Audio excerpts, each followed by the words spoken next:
Hello everyone, কেমন আছো সবাই? আশা করছি সবাই খুব ভালো আছো। চলে আসলাম অ্যানাদার নিউ ভিডিও নিয়ে। বহু প্রতীক্ষার পর ফাইনালি আমরাও চলে গেলাম গোপালগঞ্জের কাচ্চি ডাইনে। কাচ্চি ডাইনে যাবার আগে আমার টুকিটাকি কেনাকাটা ছিল, তো সেগুলো কমপ্লিট করেই আমরা চলে গেলাম কাচ্চি ডাইনের উদ্দেশ্যে।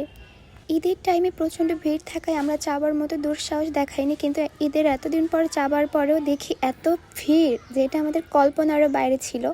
আমরা গিয়ে লিটারেলি 1 ঘন্টা শুধু দাঁড়িয়েছিলাম সিটের জন্য। এবার সিট পাওয়ার পরে খাবারের জন্য আধা ঘন্টা আমাদের দাঁড়িয়ে থাকা লাগছিল।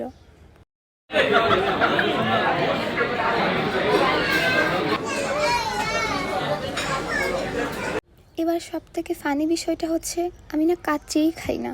আমি গেছি ওখানে পোলাও আর রোস্ট খেতে, তো সেটা আমার কাছে মোটামুটি ভালোই লাগছে। একটু এক্সপেন্সিভ লাগলেও এমন একটা ভালো প্লেসে গিয়ে এতটুকু মানাই যায়। আমি কাচ্চির কোনো রিভিউ দিব না, কারণ আমি যেই জিনিসটা খাইতে পারবো না সেটা রিভিউ দিয়ে তো আমার কোনো লাভ নেই। কারণ মুখ থেকে শুনে তো কোনো উল্টাপাল্টা বা ভালো কিছুই বলতে পারবো না। আর স্টাফদের বিহেভিয়ার আর বাকি ডেকোরেশন সব কিছু দিয়ে আমার মোটামুটি সব কিছু ভালোই লাগছে। তাই যারা কাচ্চি লাভার তারা একবার হলেও গোপালগঞ্জ কাচ্চি ডাইন থেকে ঘুরে আসবেন।